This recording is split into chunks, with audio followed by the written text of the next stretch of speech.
This is TWIS. This Week in Science, episode number 829, recorded on Wednesday, June 16th, 2021. Why are bats disease vectors? Hey everyone, I'm Dr. Kiki, and tonight on the show, we are going to fill your heads with filaments, microbes, and bats. But first, thanks to our amazing Patreon sponsors for their generous support of TWIS. You can become a part of the Patreon community at patreon.com/thisweekinscience. Disclaimer. Jon Stewart recently went on the Late Show with Stephen Colbert and suggested COVID-19 had escaped from a lab in Wuhan, China. That might be true. It's possible for that to have happened. Things like that have happened before because even a level 4 biosafety lab is only as safe as its weakest followed protocol. Also, it happens to be located in a country without a free press where the government controls information like an authoritarian cheerleader mom with next-level deepfake skills. Also, it might not have. The Spanish flu of 1918 most likely started on a farm in Kansas. It just got identified in Spain. But John isn't anti-farm. In fact, he has one. One of the reasons there are often emerging novel coronaviruses from East Asia is not because East Asia has an inordinate amount of labs. It's because that's where 1 in 5 humans live. Greater numbers of humans, denser urban areas, leads to higher number of novel pathogens, making the leap into humans. Add in a temperate environment with some help from global warming and other things science is trying to save you from, and you have near constant conditions conducive to transmission.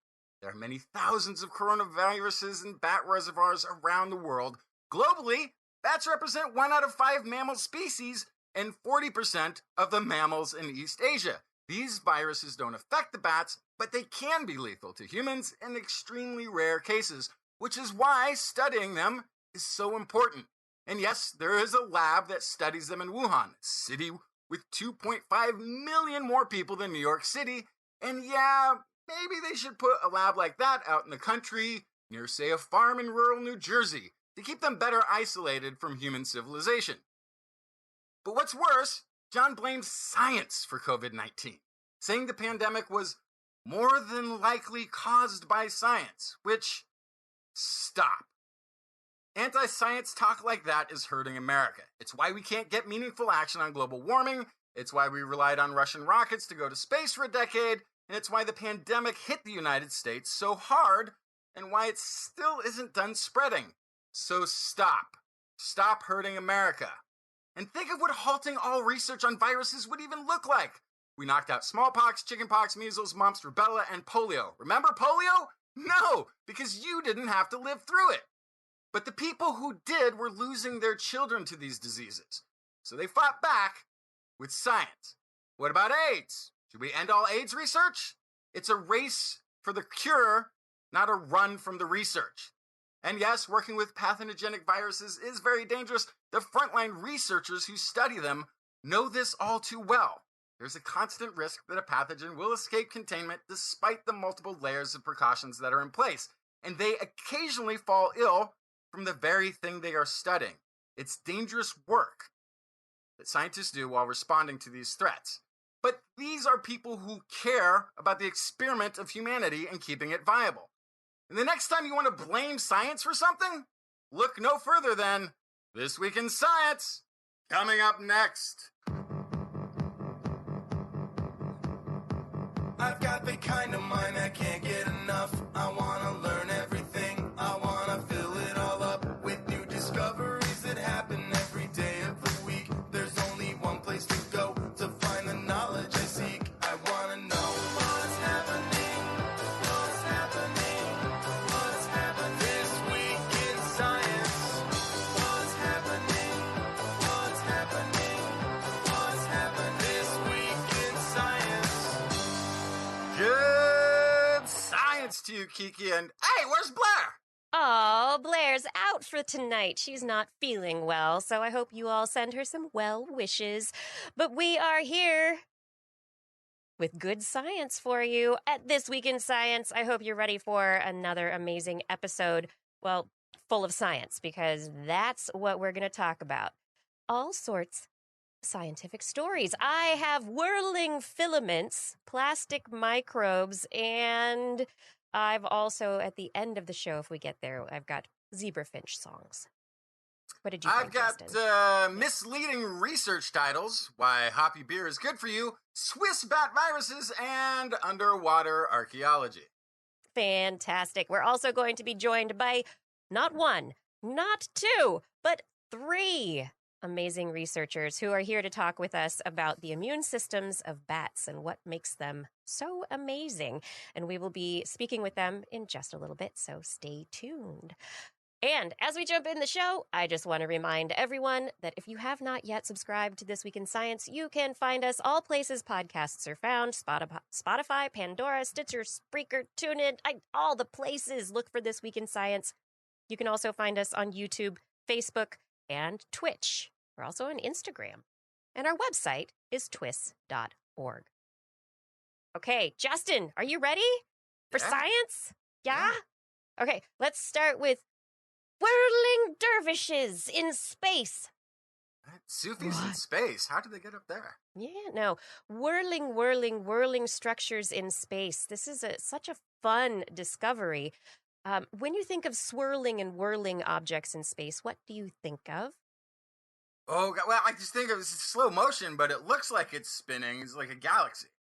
Right. Galaxies, they've known very slow spin to them. I don't know how fast they are moving. They might be moving really fast. Well, it's fast, but not that fast. I mean, on a galactic scale, yeah. And then we've got black holes can have some spin. Pulsars have some spin. Like, there are objects in space that have spin, but when the Big Bang occurred, spin was not really this thing that was imparted on anything. Like, angular momentum was not that. It was a big cloud of dust, and then the dust started congealing into things, and in that process, all sorts of structures came out of it, and some of them bumped into each other and started spinning because of that. And in the structure of the universe, there are also galactic filaments. These galactic filaments, they stretch between areas of space, and they contain galaxies. They contain dust and gas, and everybody just kind of always went, yeah, they're filaments. They're not going to be spinning. But hey, look what you see when you actually go looking for it. Researchers just publishing in Nature Astronomy have said that they have possible observational evidence for cosmic filament spin. And so these massive filaments that contain galaxies, they're massive, are spinning at over 200,000 kilometers per hour. Like, they're spinning. Large, large scale spin.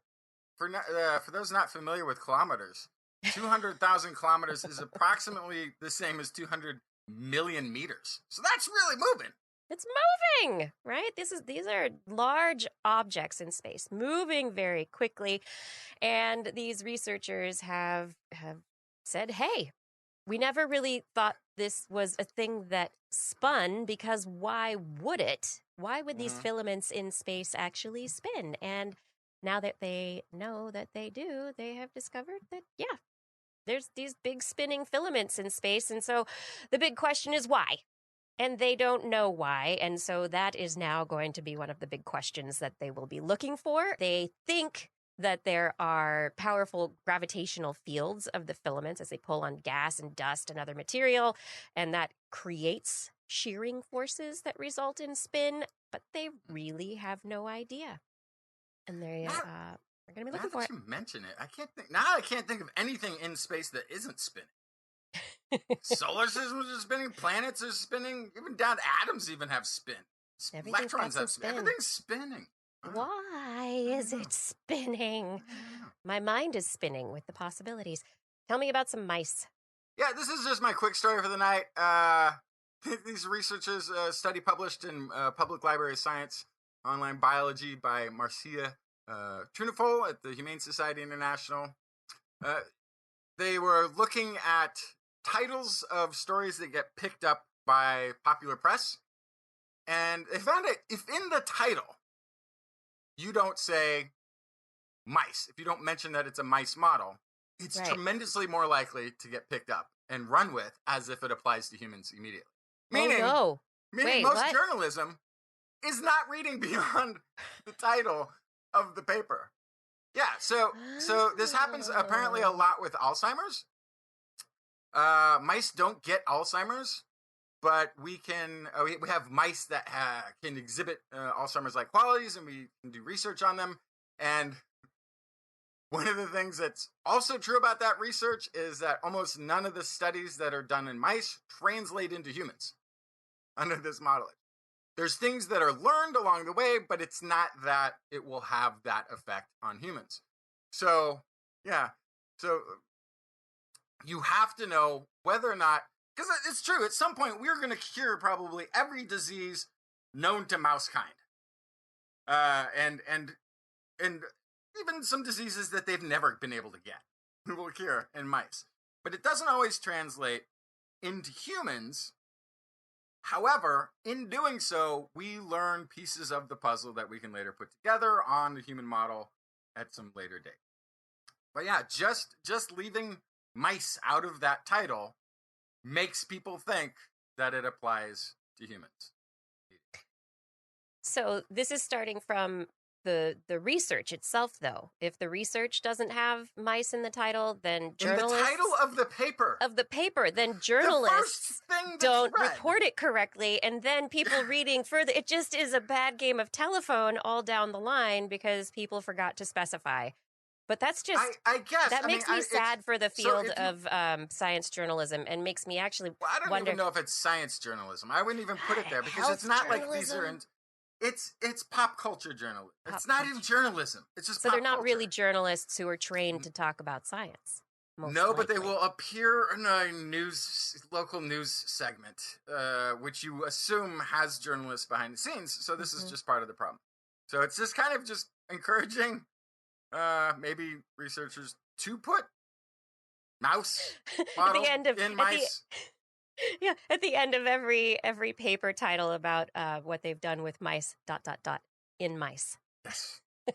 We cured cancer, ... in mice. In mice, yes. Yeah. Oh, my goodness. Oh, reporters, do your work. Make it better. Sad that the scientists have to clarify that in the title. That next story I got is out of Oregon State University.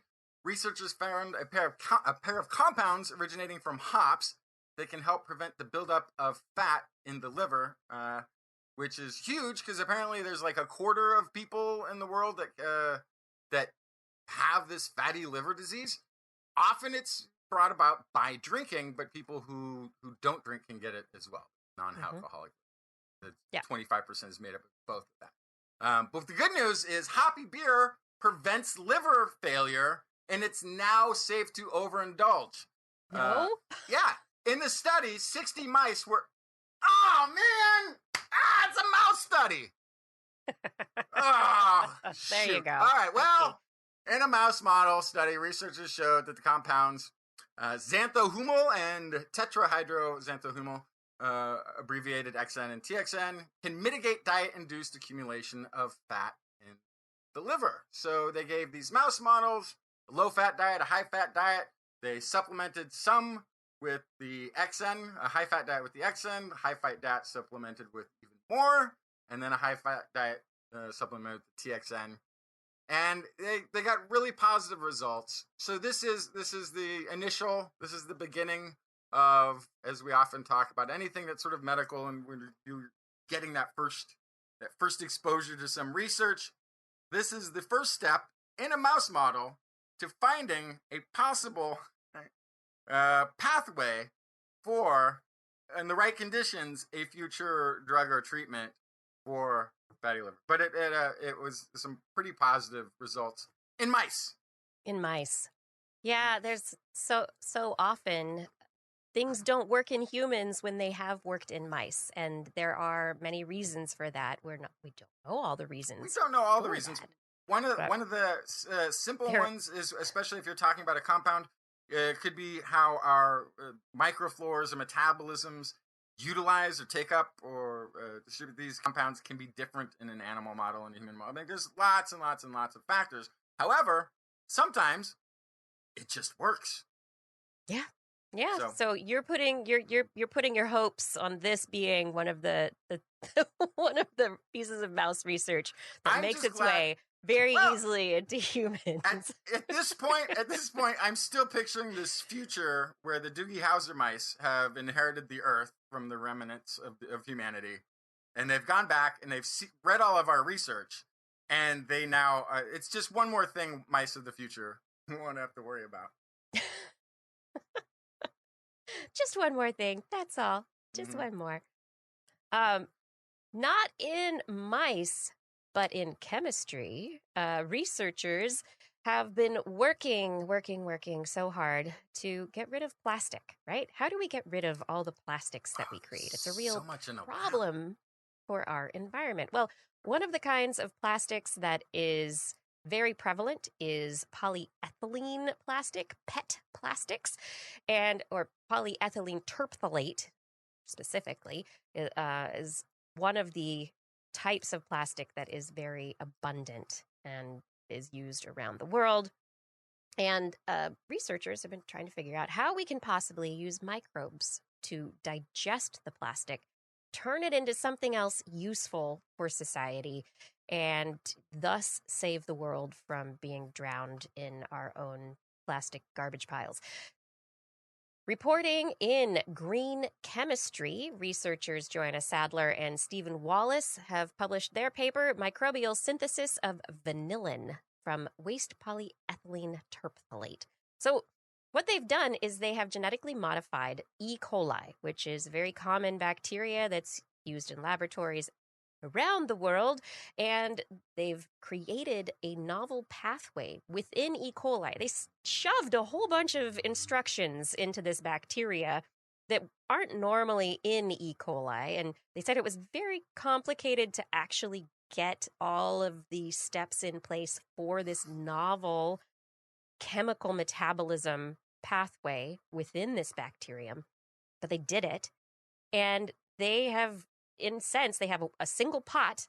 They showed proof of concept from a plastic bottle that they picked up off the ground in wherever they are in Edinburgh, and they shoved it in the pot where they had the bacteria. They have different processes to take off the products that kill the E. coli, that the E. coli don't like, but it results in the transformation of PET plastic into vanillin in a single pot.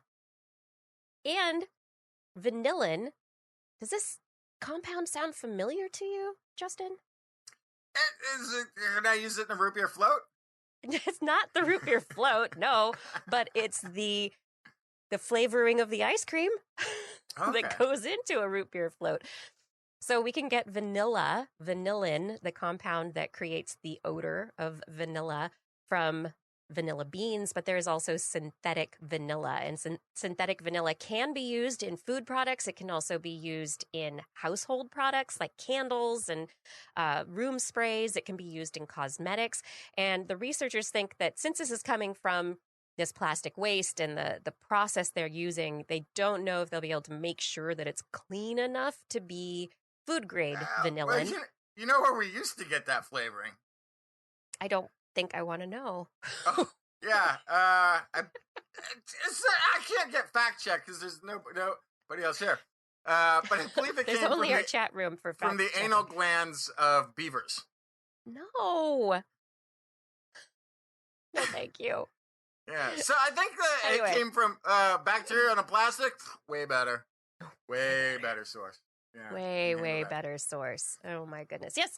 So this is a very promising new bacterial, microbially enhanced process for reducing the amount of plastics wastes that we have that will result in a beneficial compound that can be used that is also in a lot of demand. People want vanillin.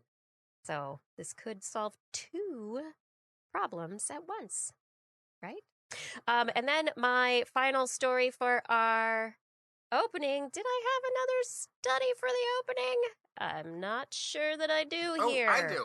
I do. You do. Yeah. Yes. Okay, go for it. Yeah, this is where to go. An analysis of 18 species of bats living in Switzerland has discovered 39 different families of virus, including some with potential of jumping to other animals, including, of course, humans. This is Isabel Hardmeyer of the University of Zurich, Switzerland, and colleagues presenting their findings in the open access journal PLOS ONE.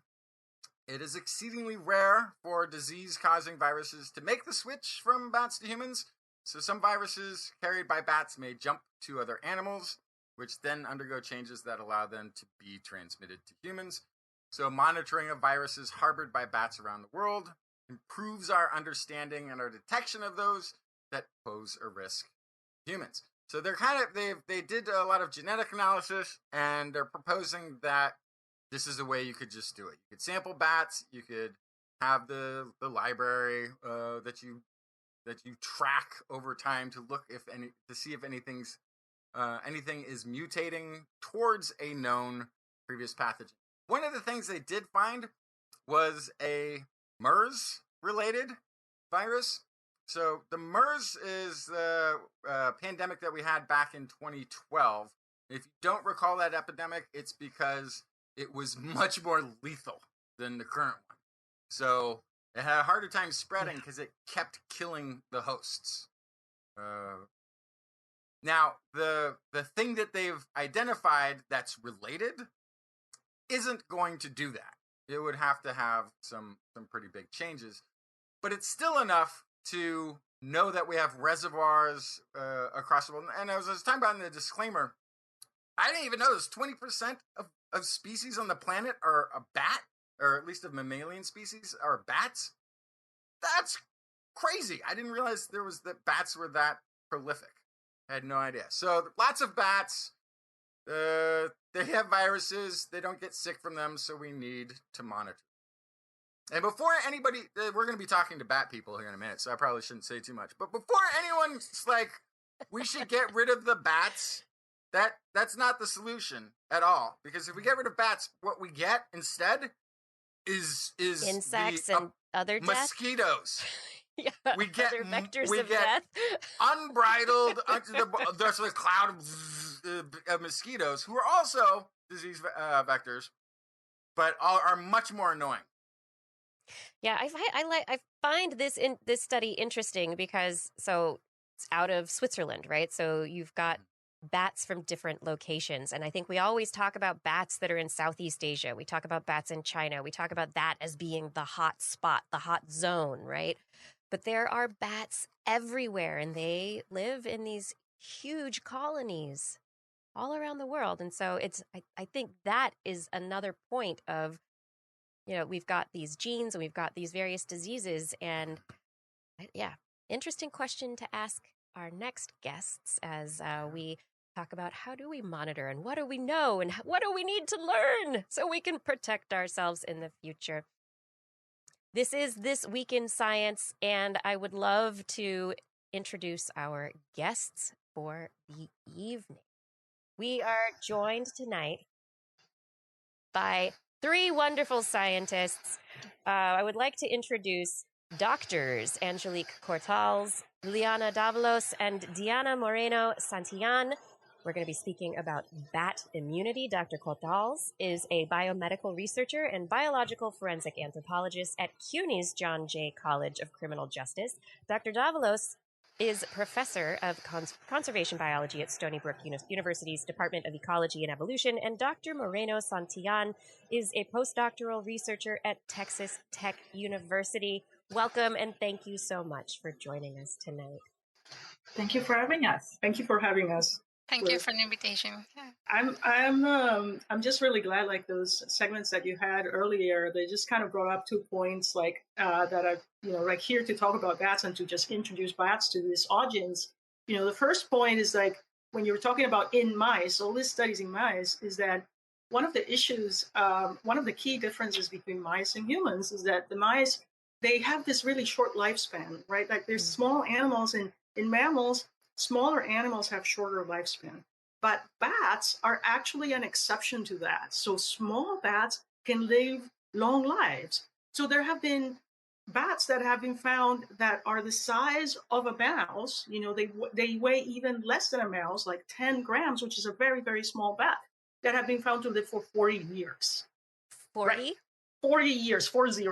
40 years. Yes, oh yes, my exactly. Gosh. So they have this extended lifespan.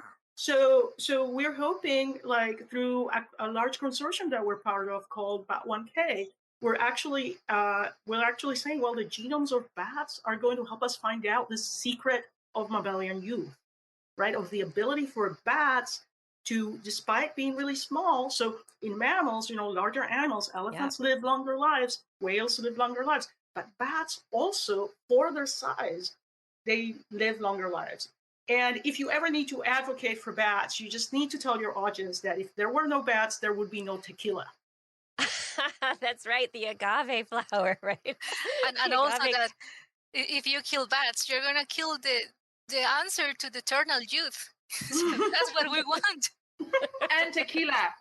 So we can't do without it. Everyone has priorities. Everyone has different priorities. What's the point of life if you no longer have youth and tequila? Exactly. Oh my goodness.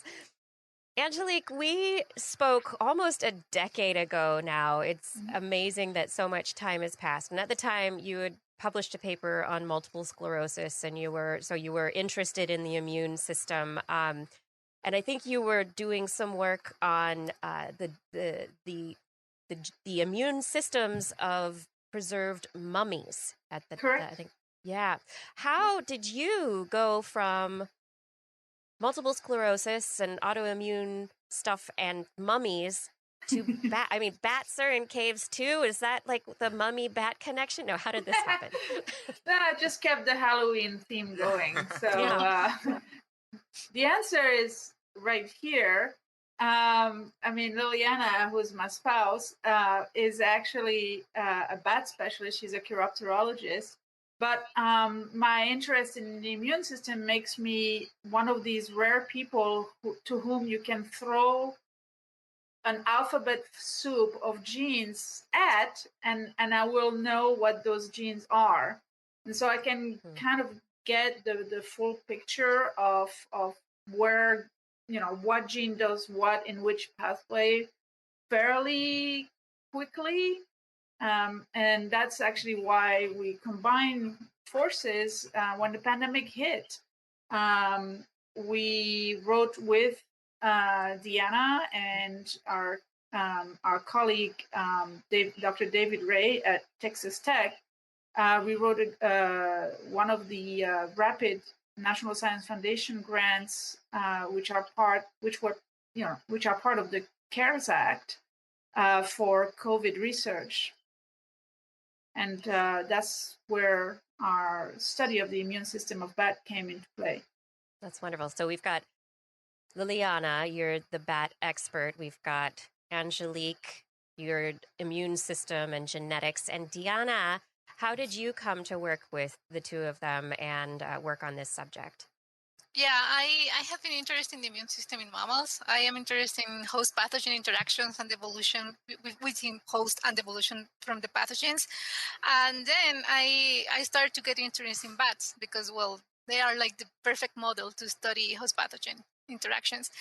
And Liliana and David, I was lucky enough that they got this grant to study longevity in bats. And that is also another thing that I'm interested in. And I entered to this amazing group. I'm studying, my skills are in bioinformatics, genomics, and immunity. So if I can jump in here, this is also, so one of the things that we were talking about all these viruses that are being found in bats. And I became really just kind of curious, are those viruses at all part of an immune system within a bat?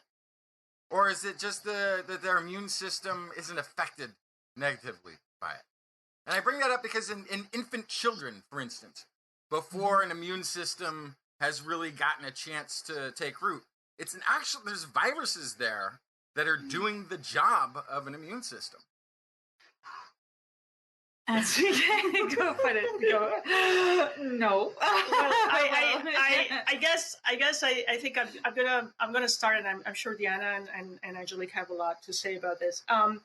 It's not as if I think the evolution or the interaction between the bats and certain viruses is a very long-standing one that has happened over millions and millions of years of evolution. And because these bats, when you know, to me, it keeps getting back to this life history, right? Because bats are not this kind of, you know, sort of born, mature, reproduce, and drop dead. They're not. They kind of survive, right? Like there's this evolutionary advantage. There's this adaptive advantage to a bat being able to survive another round of reproduction, another round of reproduction, another round of reproduction, and reach these long lives. And that's really very different from the models that we normally use as humans, which is mice, which is very different, right? Like these animals just kind of are born and then they get to reproduction and then they immediately start declining, right? So when you think about it that way, there's an evolutionary advantage for when bat species in the wild come into contact with certain viruses, right? To evolve, right? There's an advantage to surviving for the next round. So to adapting your immune system to these challenges. And that is one of the things that our research that is about to be published in Molecular Evolution, that's our starting point in looking at what's special about that immune system of bats that is very different from our own. There is some parallel to what you're saying about children in the way that immune system operates. And I just want to kind of seg into the people who really understand the immune system better than I. Well, so it's not that the immune system is not there. It's just that it's different. It's not primed. So when you have an immune system that's not primed by a series of pathogen, it kind of is ubiquitous. So it sort of has these mechanisms where the cells are a lot more active and a lot less discriminatory in terms of the pathogens. So basically, you know, so like they will go for anything that that sort of is foreign to the body of the host. But what makes the bat super special is actually something that that children also have, and that as we grow older, we start losing, is that they have less inflammation. And as we grow older, of course, we get more inflammation, right? And this is why any kind of diseases that are novel are going to affect us far worse as an older adult than as a young child. Not automatically, because, of course, there's always that clever pathogen that's found a way around that's adapted to that. And in fact, we're actually seeing that with SARS-CoV-2. It seems now that it's affecting younger people more often. And that's because it's adapting to the fact that older people are no longer they're starting to get vaccinated in high concentration. So it's like this is harder to get to survive, and it's adapting to that very situations. Diana can tell you more about the inflammation in bats. Yeah, I'd love to hear more. We have found that actually it seems that the key of success in bats are that they are able to regulate the immune response. So it's not going crazy. Sometimes the immune response is the one that it affects more than the pathogen. Sometimes immune response is that aggressive that it can come to chronic inflammation, tissue damage, tissue death. And eventually they have stuff like the cytokine storm. Storm. Yeah, right, where it's like that, it just goes crazy, and then your body is really disadvantaged because of that. And it's your immune system, system doing that, like in a runaway chain reaction. Yeah. And the bats don't do that? They have inflammation, but they don't have like a crazy inflammation like us or like other mammals. They regulate this inflammation because they have lost many genes that are involved in the activation of the crazy inflammatory response.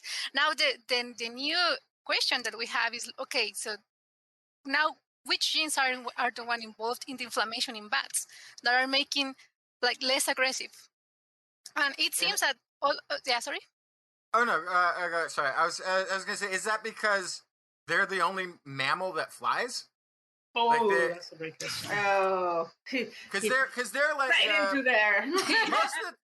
most mammals, we run around for a little bit and then we just stop. But they have those wings that they're constantly moving. So if they have I get sore just going for a brief jog now.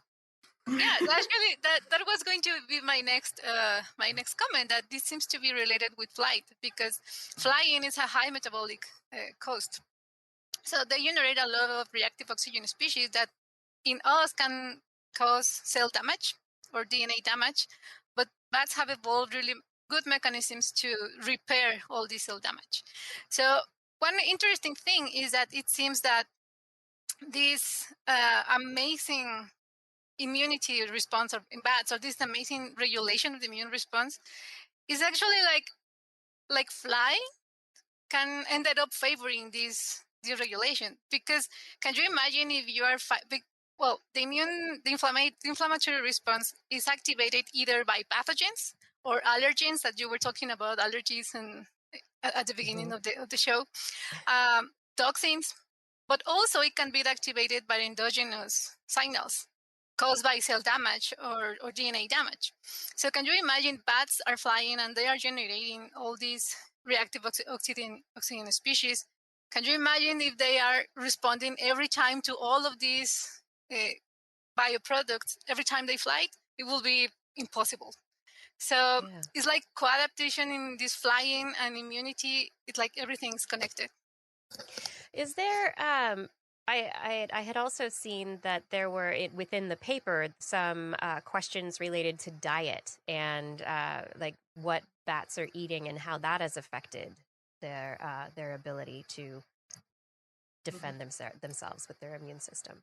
So one of the things, there were kind of two big findings of the paper. Like the first is sort of to confirm and corroborate with a much bigger sample something that we had already that had been reported previously, and then last year we reported in another paper, and it's that panel C that you're showing on the screen, and it's that these pro-inflammatory genes that are found in other mammals. They're conserved throughout mammals. We have them and mice have them, and they are completely missing from all the bats that we examine, right? So this had been done before with like 6 different species and a couple of other species before, and thanks to all of our work, and especially Diana's, we actually confirmed that with 37 different species of bats that we went there, and they were of very high quality, and we confirmed that. And so that's for genes that were really missing in bats, which is interesting because it's a way of evolving or a way of being different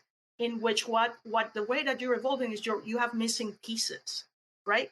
And it was kind of like our, the paper has a lot of it is devoted to the interpretation of what would these missing pieces do, what predictions we can make that can be tested down the line.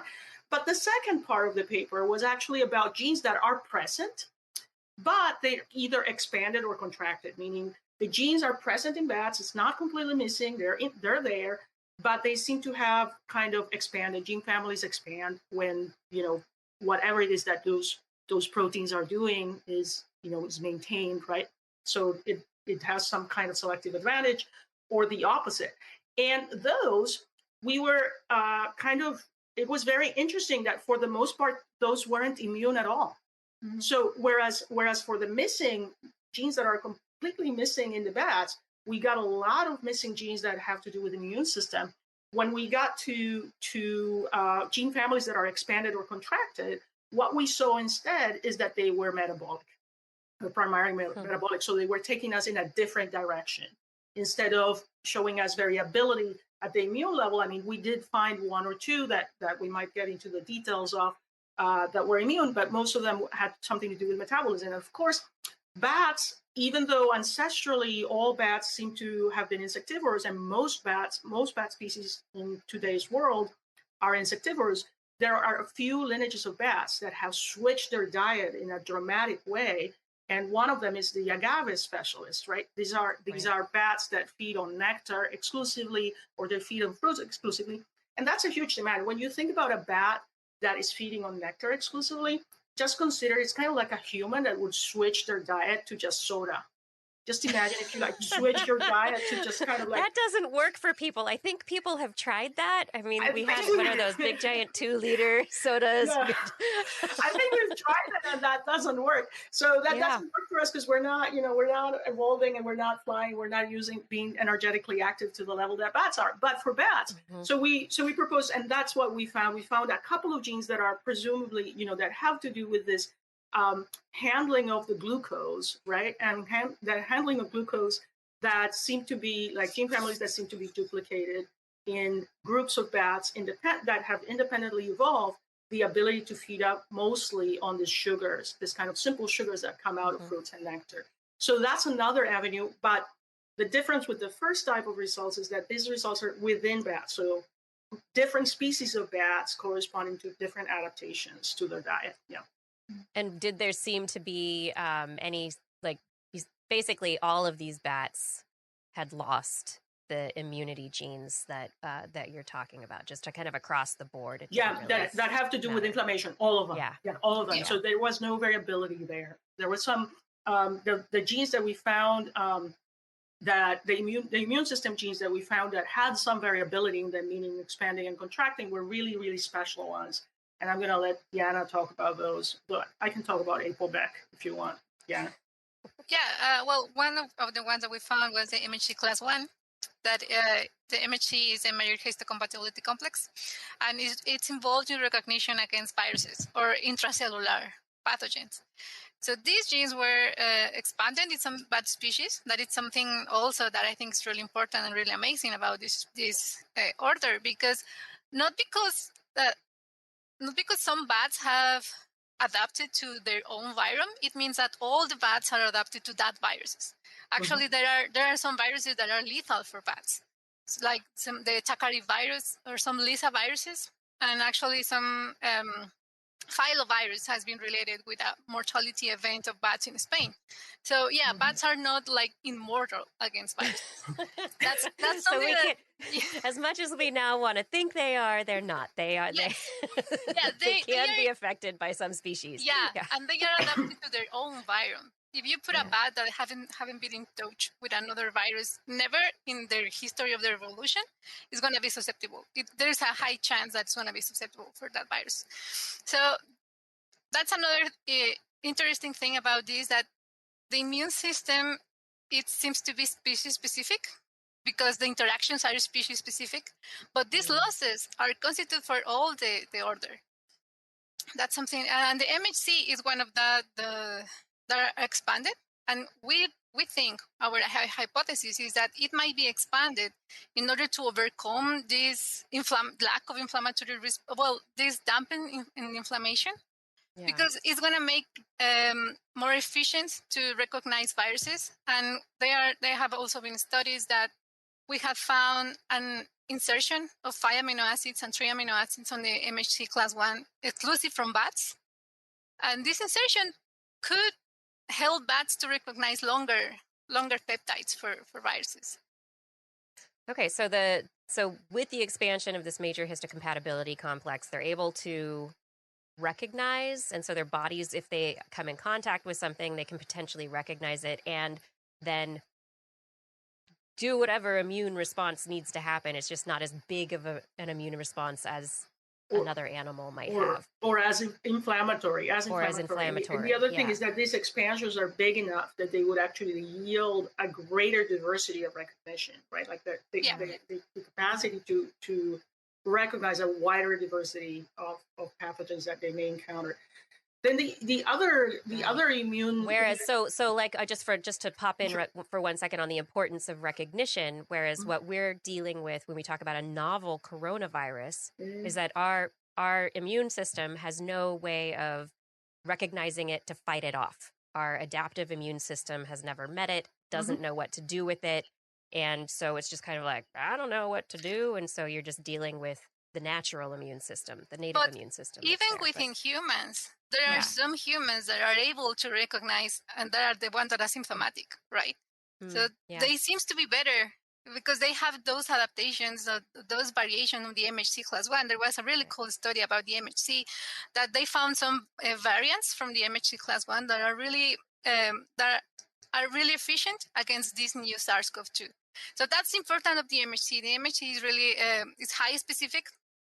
So the more variable you are, or the more polymorphism you have of this family, the wider pathogens you can recognize. So even humans, we carry some humans carries those variables. Some of them. I want to find out if I'm one. Well, there is a way. It's just rough. Yeah, you can still make this happen. And the other group of genes that we found with immune system that had a lot of variability within bats, it's called ApoBec3.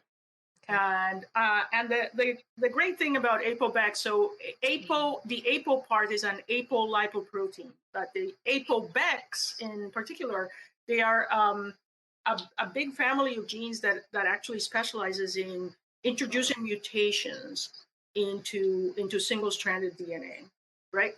So they are specialized. So ApoBec3 in particular has been found in model systems, has been found to cause this mutagenesis in response to viruses. So you can imagine like there's a single-stranded DNA that's coming, it's coming from the back translation of an RNA strand that's coming from a virus, right?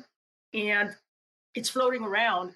And then there is this molecule ApoBec3, or several different ApoBec3s in the cell that's capable of introducing mutations into it and rendering it less effective as a pathogen, right? So in bats, what we found was that some bats seem to have a lot of different ApoBec3s, like 13 different ApoBec3s. Some bats have fewer, right? Like, so primates, including us, we have 7 different ones, right? But then some other like dogs have like 3, right? And in bats, we see lots of variation from having like 3 to having like 13. Lots of expansion in these ApoBec3s. And we hypothesized that this variation is associated with, just different adaptations to dealing with viruses in their natural environment and to coping with those viruses by using this part of the innate immune system, right? That's just responding by introducing mutations into pieces of DNA that are sitting around. Yeah, how it forces viral adaptation. And so yeah, and so one of the consequences of this that we're exploring now, or we're hypothesizing, and we're in some follow-up research, is that this coevolution. So you can imagine you're a pathogen, right? Like you're a virus. Like your job, you're just like a piece of, you're just a piece of genetic information with a little bit of a capsid around you. That's it. That's all you are. You're just trying to get your genetic information into a cell so that they make more copies of you. So that there would be this evolutionary arms race that you would enter between the bat ApoBec3s and the virus genome, right? Such that the genome, because the ApoBecs have a recognition pattern, right? There's a particular sequence of this DNA that they recognize, right?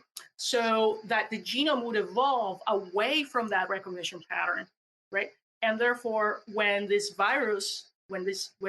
particular virus finds itself in a different host, when it accidentally when it lands in a different host, it's going to have a pattern of evolution that is shaped by that evolutionary history with the bats, with the ApoBec3. So we're exploring that idea.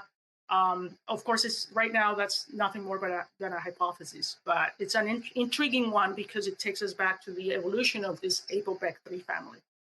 Yeah, and that kind of gets back to the study that Justin brought up right before your interview from the Swiss researchers and the bats finding MERS in that population of bats. MERS related. A MERS related. MERS, yes. In that population of bats. It's just, there are bats, like I said, there are bats all around the world. There are massive bat caves in Arizona, and we talk about Southeast Asia. And so would it be necessarily then, say, drier ecosystems, wetter ecosystems, how those environments tend to, I guess,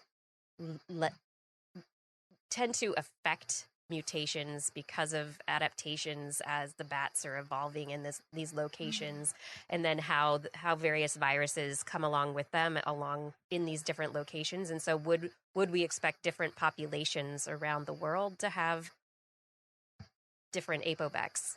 Yes. So what we found. So we're not thinking about environment when we're talking about host environment, not necessarily the the climate conditions, although climate conditions are important because, of course, the entire planet, we know that for mammals, there's a lot more species when it's hot and wet, right? And a lot fewer species when it's cold. And there are no bats in the North Pole, and there are no bats in Antarctica. Right, so we do know that there's a very strong. There aren't parkas that are small enough for them. It doesn't work like that. So we do know that there are this diversity. These are called latitudinal diversity gradients, right? And bats follow the latitudinal diversity gradient. So there's, to the extent that that's true, that's the case. But what we're seeing is that these apobec3s, right? They're very just like the MHC1 that Diana talked about. The apobec3s are species specific, meaning some species have a lot of them, some species have fewer. And what we think is happening is that this is going to shape the evolution of the viruses that coexist with those species that have the particular apobecs. And it's going to shape like what even the genome of those viruses looks like, the sequence that it has, and therefore the potential for when it finds itself in a different host environment, meaning in a different species of mammal, to evolve rather rapidly, because it's got, because it's no longer facing its longtime adversary, the apobec3 of the bat. Right. It's now facing the apobec3 of camel, or the apobec3 of the civet, and it's not quite the same game that they had with it. It's not the same arms race that they had. This is very, very hypothetical at the moment, but we do the basis for thinking this way is that variability that we find.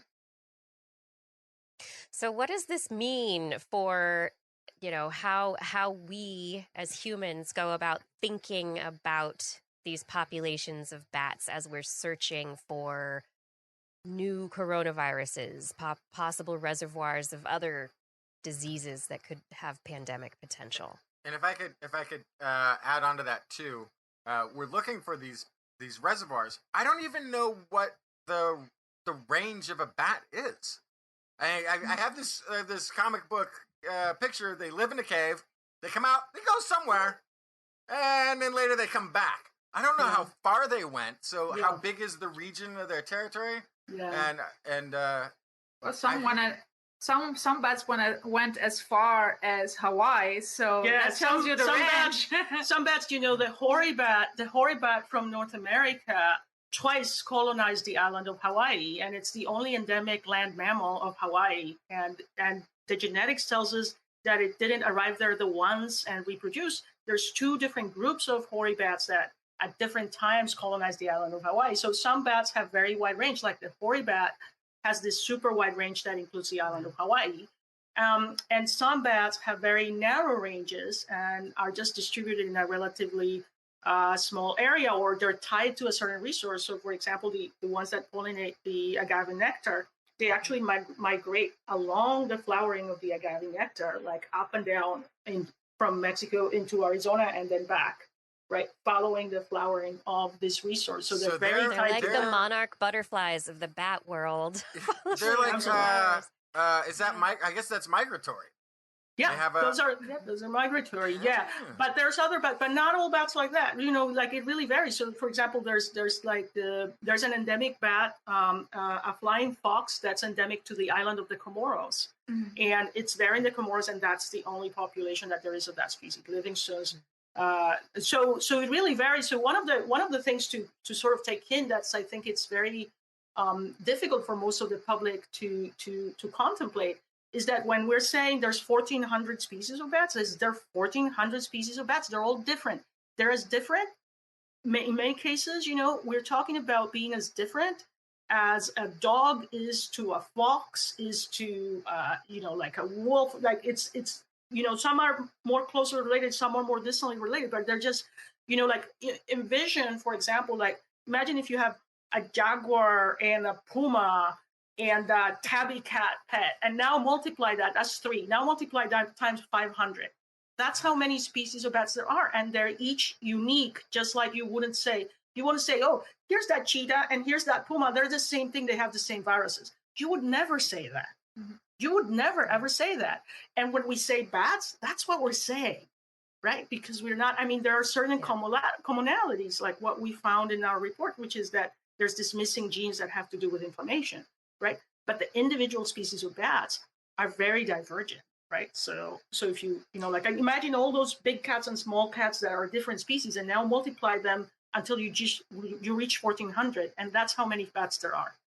Bat species. And so with this study, there were 37 bat genomes that you looked at. I mean, how representative of the 1,400 species do you think this 37 is? It's like scratching the surface of what's potentially there. Yeah, I mean, we tried our best. So if you look at this picture, I mean, we can just give us more money. We'll keep studying that. Okay. but if you look at this picture, we have a blue and a red bit, right? And those are 2 big groups of bats, right? One group of bat. I mean, you don't really need to know the names, but there's 2 big groups of bats. The yin and the yang. The yin and the yang. I know this man called Carl Koopman helped name them. So one is called yin Pterochiropteran, the yin bats, and then there's yang Pterochiropterans, the yang bats, the yin and the yang. And so this blue and the red, they're 2 very large groups. One has the flying foxes and the horseshoe bats, and the Cressionectaries. How do you say Cression? What's the common name of Cressionectaries? Anyway, some tiny bat that's amazing, right? And then the other group is the bats. It's bats around the world that we have heard about. It includes like the little brown bat, the big brown bat, the vampire bat, the tequila bat. Yeah, the Desmodus rotundus, the tequila bat. And they're all in this other group called Gymnopteropteri. So we tried to, within these 2 large groups, as many species as possible that were as divergent as possible. But yeah, we have a long way to go before we take in the great diversity. And this is just a shop question. What's the platform that you're sequencing on? Oh, that's a really good question. So, Diana, you want to talk about that? Yes, go. Yeah, it's for this study we use PacBio, Illumina, but the BAT1K use a lot of more platforms. They combine the Hi-C, Illumina, PacBio, BioNano. So we use optical just to kind of translate that into English. So we have short read technology, like high accuracy short read technology, high accuracy long read technology, and optical mapping, and that's about 1K standard. However, we're like the scrappy American team, and so we went with the short read and the long read, and we're now working on the optical mapping for some of our future things, but we didn't get it for this one, for the new genome that we're reporting in this paper. And so were these genomes part of BAT1K already, or did you add to BAT1K in the process of doing the study? We used some genomes from the BAT1K and some from the Broad Institute. Yeah. Sorry, go ahead. Oh, I just want to say we generate 1 genome for this study. We're taking advantage of the public data. Yeah, it's already available. That's good. Yeah, we took advantage, and we also had to account for the differences in quality, right? In the quality, I mean, there's a lot of variability. That's why the BAT1K, the 6 genomes that BAT1K that we published from BAT1K last year are sort of a gold standard, right? And we were trying to demonstrate that we could, using just the short read and the long read, we could get to like 96% of the gold standard, right? Like we wouldn't get to 100%, but we could get close enough. And now we actually have several more genomes in the pipeline, including all the technologies. Yeah, because that technology has been evolving so rapidly in the last 5 years, even that if the public database is mostly 15 years old or something like that, the quality is not going to be anywhere near what you can get in a nice afternoon on a Nano or overnight in an Illumina. Yeah, ours, we actually had nanopore in there as well, because we wanted to see how nanopore, yeah, exactly. We wanted to see how the nanopore performed in this. But the prices of, I mean, you probably covered this, PacBio was bought out by Illumina, and PacBio prices have like come down as well. And PacBio is higher accuracy than the nanopore. And we see that, we see that in the results. Yeah. But it's amazing. I mean, we really, so Bat1K, our next big thing is the 21 families. So we want to have every single family represented. There are some families of bats like Crestionicteris, whose English name escapes me right now. These bumblebee bats? The bumblebee bat. Yes, the bumblebee bat. Like the bumblebee bat, which is like a single species in a single genus, in a single family. Or like, for example, Rhinopoma, which is a family of bats that's found exclusively in deserts in the old world. And so we think that there's going to be adaptations that are like really unique adaptations to this water balance being very different. And there's no way that we could explore any of that because we simply don't have the genomes of the species yet. Yeah. As the costs come down, I just can't wait to see more and more and more genetic data. But, then this is Diana, this is your future in bioinformatics. Data management and analysis. Yeah, no, we have too much data. We need more scientists. Yeah. Data is too much. Yeah. It's all the data. So to go back to the question, though, all this research into the bat immune system and what you're learning of which genes are no longer part of their genome, no longer acting as part of the inflammatory part of the system, not regulating that. How do we use this information? What is this kind of information tell us, or how does it inform us in our future pandemic avoidance? Well, so the point of this paper, or the way we can take this paper and move it to a translational domain, which is basically take this and maybe use the information from the paper to translate it to humans, is we could actually find treatments, for example, to prevent that famous cytokine storm, right? And the treatment would be block the genes that are missing in the bats, that are allowing the bats to be tolerant, block them in humans so that humans become more like bats and they are able to avoid the cytokine storm. And it's really important because a lot of the antiviral therapies that were pre-existent to COVID have proven to actually really fail. Think of remdesivir, for example. A lot of noise was made about remdesivir early on, and it's like, oh, it's gonna save. Like, it failed for Ebola and it failed for SARS-CoV-2, which is kind of sad.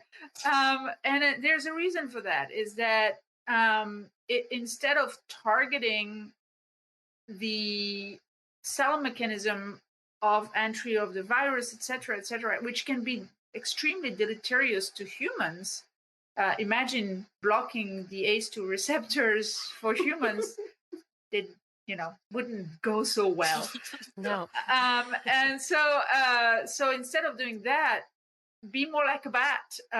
Downplay the information. And this has actually been shown when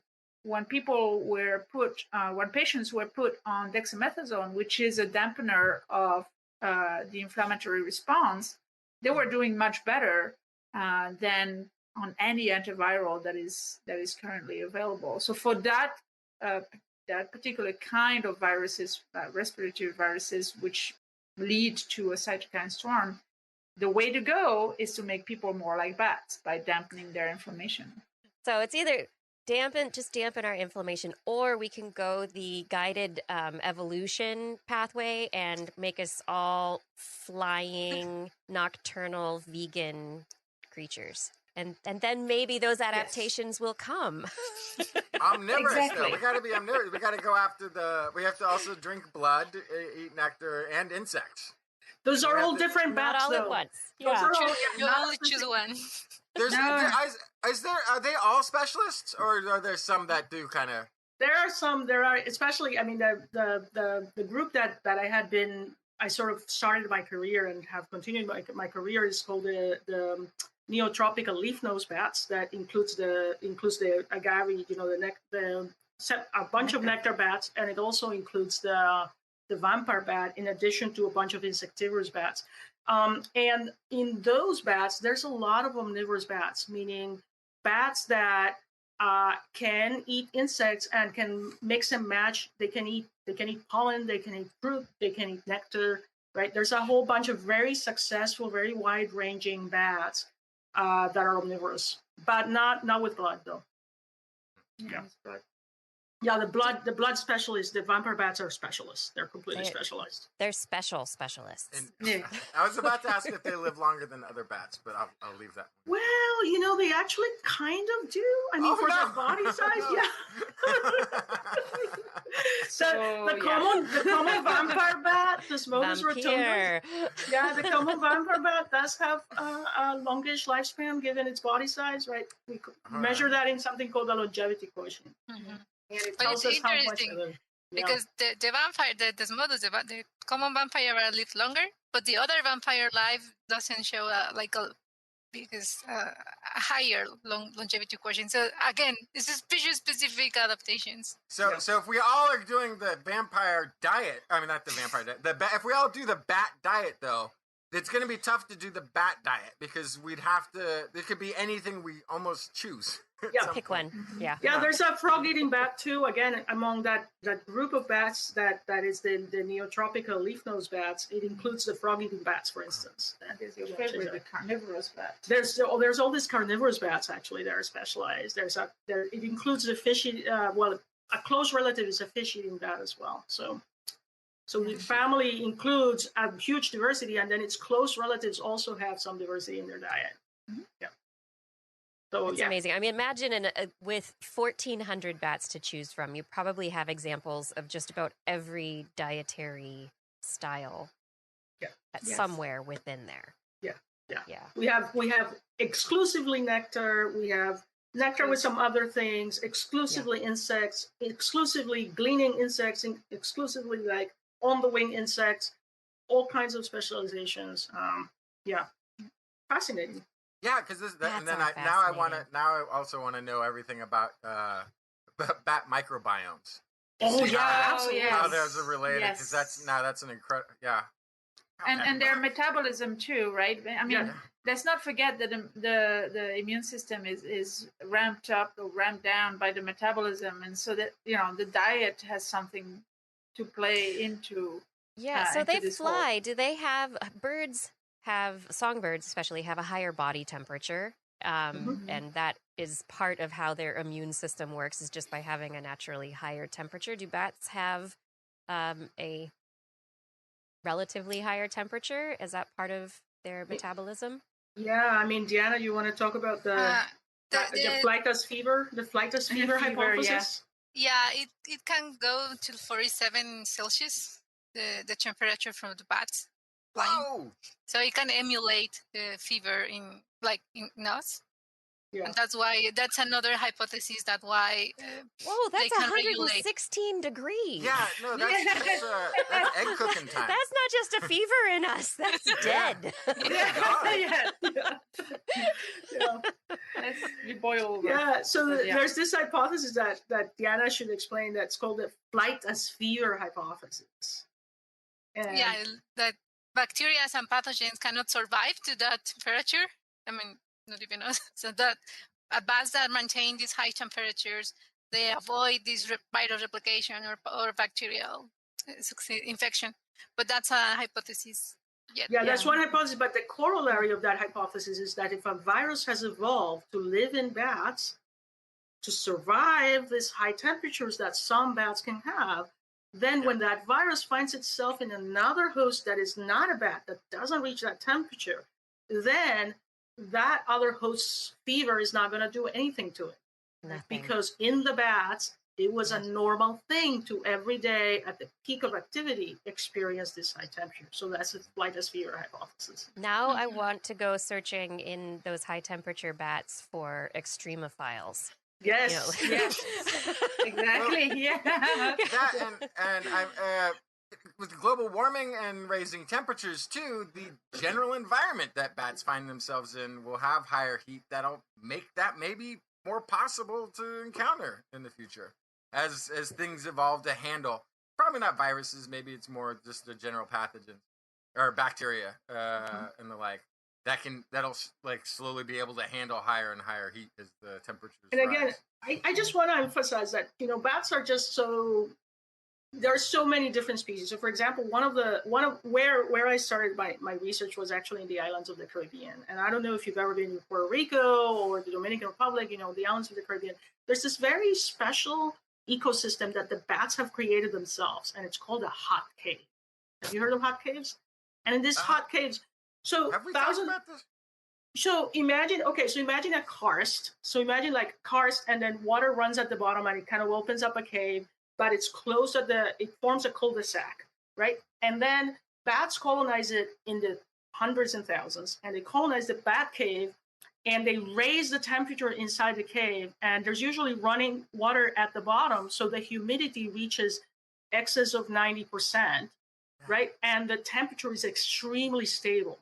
So whereas, we're just discussing how bats, for example, can, their temperature can raise, there are some species of bats, for example, in the Caribbean, that they actually must live in that hot cave, right? They must, like, when the hot cave disappears, when somebody pierces a hole at the top or just erosion pierces a hole at the top and the cave disappears, they have to go find another hot cave to live in because they require this very high humidity, very high temperature environment to maintain their metabolic, to maintain homeostasis. Mm-hmm. They must live inside these environments. So again, we have to be kind of like really cognizant of this variation. At the other extreme, we've got bats that are adapted right up here in New York. So one of the things that one of my students is studying is, of course, white nose syndrome, right?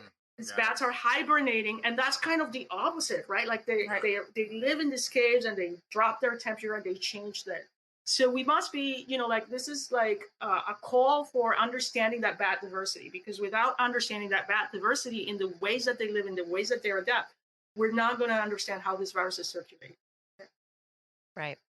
Yeah. And understanding how they move within individuals within populations, how they move between populations, how those populations come into contact with other species. Exactly. That all of those interactions. Right. That's exactly right. So we can't just say, well, climate change is going to do, raising the temperature is going to do this. Well, we have to understand what the bats are actually doing. There's so many pieces to the puzzle that it's not an easy. But if you go to the Caribbean, look for the hot caves. Ask around. People know. That would be amazing. But don't go in the hot cave. Please don't go. Don't go in the hot cave. No, do not go in the hot cave. That sounds like hot death. No, don't go. Yes, it is. Go in with a gas mask, maybe. Well, we actually, yes. You have to have a respirator. You have to have a respirator. And just know that you'll be wading in poop up to your waist. Yeah, it's like guano. Like guano. This happens. I mean, some we have the best vacation. Yeah, we have the best. It sounds like you have the most amazing vacation. There's some hot caves. Okay, there's like hot caves at the past that you can like drill down into the guano into the last 10,000 years of the history of that bat poop, because that's an environment. Again, it's a very stable environment in which the bats are going in there, and this is the environment that they must live in. And not all bats. So just to bring up, not all bats live in caves. No. Lots of bats don't live in caves at all. They roost in trees. They roost in trees. They live in other environment, or they live under a bridge, right? So there's this flexibility, right? Don't encroach on the bat's territory. That's let's stop having human encroaching into the bat's territory, and that's the most important part. Well, and let the bat be, because they're rendering a tremendous service to humanity. Without bats, there would be no humans left, because the food source will disappear. The pests will will overtake, and the more we encroach on their territory, the more problems there's going to be. I think that's a wonderful note to kind of start winding this up on. We're going rather late, and I know you're up late right now, so we're just having so much fun talking to you. So just for each of you, if there's just a final thought about bats or about this paper in particular, and what you'd like people to understand, what you want people to take home with them from this conversation. Diana, do you want to? I think I will say that stop blaming bats, stop being afraid of bats. I mean, it's normal to be afraid of the unknown. Just embrace them and learn about them, and respect bats. Do not embrace them too close, though. Embrace them From metaphorically. afar. Metaphorically. It's a metaphoric embrace. Embrace by donating money for genomics. I love the dual message there, yes. You need to get to know bats, embrace them, but stay away from one. Don't be scared of them, but if you see one, don't go anywhere near it. Yes. Yeah, it's like there's these messages. Just bats are different. Their immune system differs. It differs from our models that we've studied. So, we've cured all these diseases in mice. This mice is our model for everything, and it's also different from ours. So it's a different, but it's amazing we get to share this earth with these life forms that are completely distinctive and that have this combination of traits that no other group of mammals has. And so, there's that diversity there that we have only begun to explore. There's so much more to learn from bats. Yeah. And to finish this, did you know, Kiki, that our first date was actually having a field trip in the Caribbean to a hot cave? No. And our relationship survived. If you can survive a first date like that, I mean, you're going to survive anything. Tamana is a hot cave. It is a hot cave. That's right. Tamana Cave in Trinidad is a hot cave. I think it was a trial by fire. The secret of love is getting buried in guano. Yes, exactly. Guano. Yes, guano happens.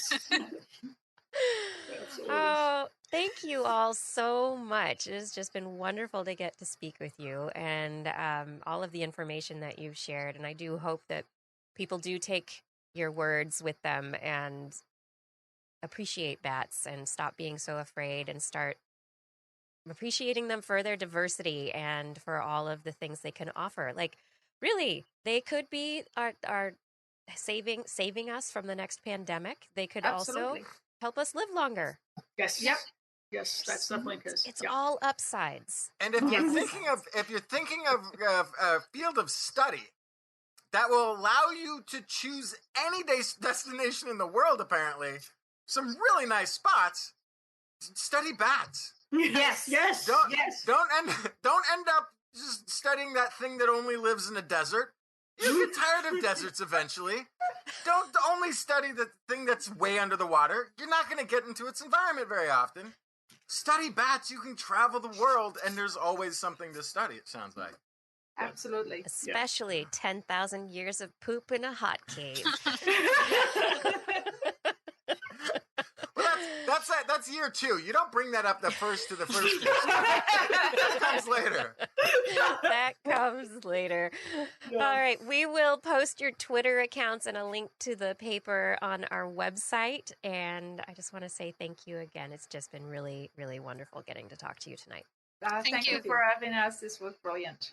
This was wonderful. It was really fun. Have a good night. Bye. Good night. Good night. All right, everyone. This is This Week in Science. We are moving on to some more science stories. We have more science. Hey, do you like this show? You enjoy This Week in Science? Yeah. Well, maybe tell a friend and help share it with a friend today. Share TWIS. We can all enjoy it. What's Justin doing? I hope he's getting a story because it's his turn to talk about science. Were we supposed to bring more stories? I felt like we already brought the amount of stories. Oh! I thought you had one story. Come on. So, I do. I gotta find it. That's why I'm stalling. Oh, yeah. So this is underwater archaeology. University of Texas at Arlington is part of a research team that's studying a 9,000-year-old stone tool artifact, or a bunch of artifacts, I guess, that they discovered in Lake Huron that originated from an obsidian quarry that was 2,000 miles away in central Oregon. So the obsidian flakes from the underwater archaeological site, they think, is the oldest and farthest east confirmed specimens of Western obsidian ever found in the continental United States. It's just one of these things. First of all, you had to go, again, to the bottom of a lake to find it. The quarry was in Central Oregon, and the lake was 2,000 miles away. 2,000 miles away. Very small pieces that have very large stories to sell. So it could be that this was trade routes and the rest of it. The point is, the site was underwater. That was the whole point of bringing up that story. We need more underwater archaeology, since water levels are rising and have risen over history. So much of our history as humanity is now below water, being such a shore-bound peoples close to the sea. I don't know. I gotta go sneeze like 4 more times. I'll be right back. All right. Justin's allergies are giving him some problems. So let's have a calm moment and talk about birdsong, because birds are amazing. Researchers are using zebra finches to try and use brain signals to translate birdsong into, birds' brain activity into song. Birds sing songs. Their brains have vocal centers that have been shown to be pretty much in parallel to human vocal centers. There are all sorts of things that are very similar. And so the neural signals that are involved in creating a bird song, from its initiation in the bird brain all the way down through the motor neurons to the syrinx of the bird and the song that actually is produced, there are parallel structures, very similar, in the human brain that allow for the production of our speech. And so to be able to someday be able to interpret brain activity and produce voice sounds for people who have paralysis of the vocal cords or paralysis from neck down that does prevent them, or locked-in syndrome, or any number of disorders that keep people from being able to speak, that potentially we could take neural signals and technologically produce the sounds. So these researchers publishing in Current Biology, they are at University of California, San Diego, and used representations of the bird's vocalization patterns, and they are mathematical equations that model the changes in pressure and tension in the syrinx. So they're using these algorithms to map the neural activity to the representations. So it's this kind of mirroring of the neural activity to actually turn it into something that could be song. But in the end, they were able to create zebrafinch song based on their work, and they're going to try and model it more closely to be able to create better vocalizations and actually get more nuance. But the simple representation allows the system to learn mappings that they say are more robust and more generalizable to a wider range of conditions and behaviors, so that they're hoping to be able to take this new technology and not just create bird songs, not just record bird brains and then play bird songs in your speakers. No, but to help people who need to speak in a number of different situations. Which will be pretty cool. And then my final story has to do with vitamin D, because it's summertime, and at least here in the Northern Hemisphere, and vitamin D has been a topic of interest for quite some time when it comes to research into health. A new study in Science Advances in mice, I'm going to say that right now, study in mice, not in people, found that mice with low vitamin D levels had exaggerated cravings for opioids.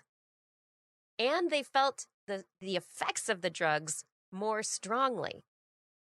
And so the researchers publishing in Science Advances, they first looked at data from about 20,000 participants in the National Health and Nutrition examination. It was a survey. They looked at these retrospective data sets. And then a second study had 3,000 patients that were admitted to a hospital between 2014 and 2016 that had an opioid use disorder, and then 8,000 matched controls. And so they looked to see whether or not people with insufficient vitamin D were more likely to have opioid use disorders. And they were. So they found that in the first data set, patients with insufficient vitamin D were 50% more likely to use opioid painkillers compared to patients with normal vitamin D levels. Those that were deficient or severely lacking were 90% more likely to take opioids. And those that were in the data set for the opioid use disorder were more likely to be classified as vitamin D deficient or insufficient, which I find very interesting. So they thought, hey, we should look at this further. And this is where the mice come in. They used vitamin D deficient mice that had a diet deficient in vitamin D. They also had transgenic mice that lacked a vitamin D receptor. And then they looked at these mice and how they wanted to, how much they wanted to use morphine as they passed through a morphine chamber during a conditioned place preference test. And those that had the low vitamin D spent more time, or those that had the low vitamin D and no vitamin D receptor spent more time in the morphine chamber than other mice. They took this even further and they wanted to know how the mice responded to the opioids. They put these control and deficient mice on hot plates to measure how their pain response worked. And then they gave them morphine and ran the test again. The vitamin D deficient mice stayed on the plate longer, and then the morphine acted more effectively as a painkiller. So their pain response was different, and the morphine also worked more than mice that did not have the vitamin D. And the effect was reversed when they restored the vitamin D levels.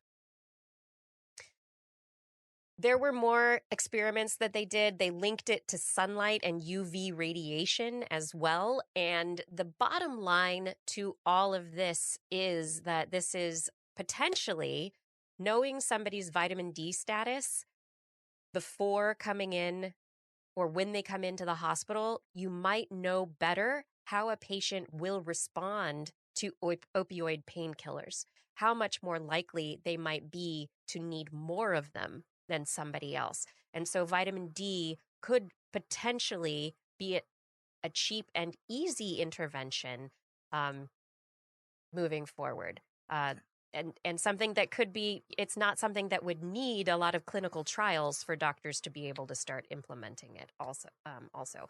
But this is really just a fascinating link between, the UV, the way that vitamin D is produced in the body as a response to UV exposure, the vitamin D receptors, and then also kind of this linking of when you're in the sun and your body's making vitamin D, there is an endorphin release and you feel better. And so there's a link there also with the opioids. If you don't have the vitamin D, opioids can also make you feel better.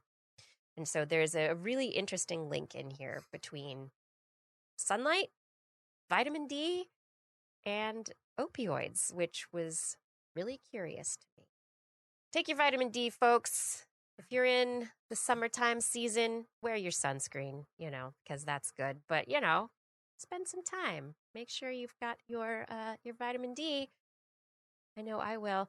Justin, you look like you are done. Like your allergies, you need some vitamin D. You need to go to sleep and then get some vitamin D tomorrow. So I'm fine. I can't see anymore because my eyes are watering and my nose keeps running, and occasionally I have to sneeze.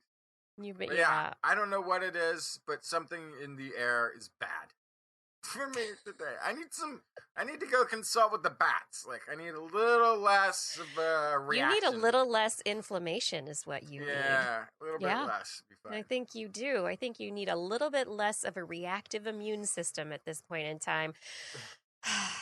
Yeah, maybe not just helping us in our immune and our cytokine storm responses. Maybe the bats can help us with our just normal allergies, because those are getting worse. Oh, everyone, we have made it to the end of another show. And I do want to say thank you for listening. I hope you enjoyed the show tonight. And many thanks to our guests tonight, Dr. Angelique Corthals, Liliana Davalos, and Diana Moreno Santillàn. It was just a wonderful conversation, and I hope that you all learned a lot. Shout outs! Time for shout outs. Shout outs to Fada for your help with social media and show notes. Gord, thank you for manning the chat room.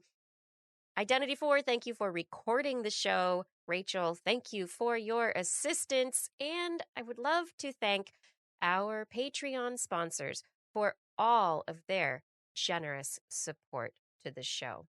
Thank you to Pierre Velazarbe, Ralph E. Figueroa, John Ratnaswamy, Kira, Carl Kornfeld, Melanie Stegman, DeKramsta, Karen Tozzi, Woody MS, Andrew Bissett, Chris Wozniak, Dave Bunn, Vegard Shefstad, Hal Snyder, Donathan Stiles, a.k.a. Don Stylo, John Lee, Ali Coffin, Maddie Perrin, Gaurav Sharma, Shubru, Don Mundus, Stephen Alberon, Daryl Myshak, Stu Pollock, Andrew Swanson, Fred S104, Sky Luke, Paul Ronovich, Kevin Reardon, Noodles, Jack, Brian Carrington, Matt Bass, Joshua Fury, Shauna Nina Lamb, John McKee, Greg Riley, Bart Cassenflow, Gene Tellier, Steve Leisman, a.k.a. Zima, Ken Hayes, Howard Tan, Christopher Rappin, Dana Pearson, Richard, Brendan Minish, Johnny Gridley, Kevin Railsback, Flying Out, Christopher Dreyer, Mark Mazzaros, Artyom, Greg Briggs, John Atwood. This profile name is hilarious in the context of some other podcast. Rudy Garcia, Dave Wilkinson, Rodney Lewis, Paul, Matt Sutter, Philip Shane, Kurt Larson, Mountain Sloth, Jim Drapeau, Sarah Chavez, Sue Doster, Jason Olds, Dave Neighbor, Eric Knapp, E.O., Kevin Parachan, Aaron Luthen, Steve DeBell, Bob Calder, Marjorie, Paul Stanton, Paul Disney, Patrick Pecoraro, Tony Steele, Ulysses Adkins, Brian Condren, and Jason Roberts. Thank you for all of your support on Patreon. And for those of you who are interested in supporting us on Patreon, you can find that Patreon button at TWIS.org. On next week's show, we will be back Wednesday, 8 p.m. Pacific time, broadcasting from our YouTube and Facebook channels, as well as twist.org/live. Live! Want to listen to us as a podcast? Sure. Just search for This Week in Science wherever podcasts are found. And if you enjoyed the show, get your friends to subscribe too. For more information on anything you've heard here today, show notes and links to stories will be available on our website, www.twist.org, or you can also sign up for a newsletter. That might come out quarterly. Eventually. Yeah. You can contact us directly. Email Kirsten at kirsten@thisweekinscience.com, Justin at twistminion@gmail.com, or Blair at blairbaz@twist.org. Just make sure you put TWIS in the subject line so your email doesn't get, lost from the immune system of a bat. You can also hit us up on the Twitter, where we are at Twist Science, at Dr. Kiki, at Jacksonfly, and at Blair's Menagerie. We love your feedback. If there's a topic you'd like us to cover or address, a suggestion for an interview, a haiku that comes to you in the night, please let us know. And we hope you'll be back here again next week for more great science news. And if you've learned anything from this show, remember, it's all in your head.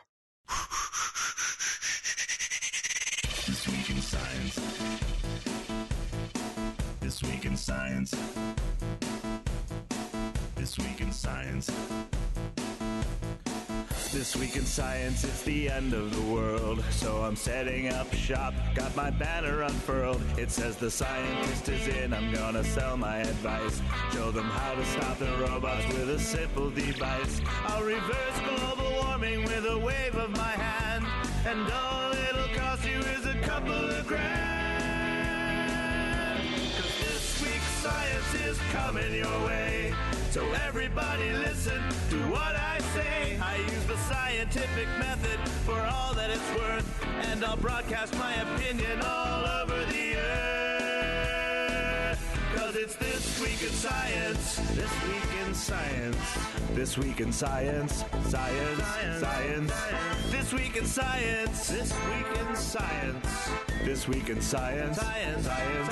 Science. I've got one disclaimer and it shouldn't be news. That what I say may not represent your views. But I've done the calculations and I've got a plan. If you listen to the science, you may just yet understand that we're not trying to threaten your philosophy.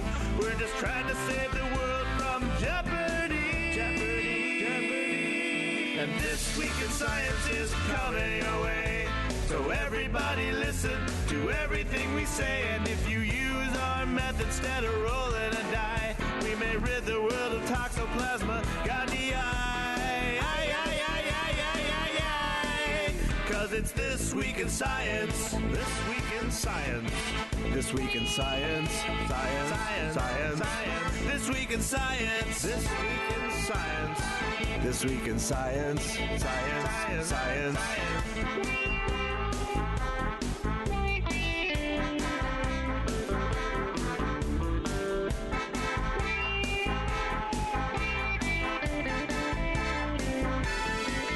Got a laundry list of items I want to address. From stopping global hunger to dredging Loch Ness. I'm trying to promote more rational thought. And I'll try to answer any question you've got. But how can I ever see the changes I seek when I can only set up shop 1 hour a week? This Week in Science is coming your way.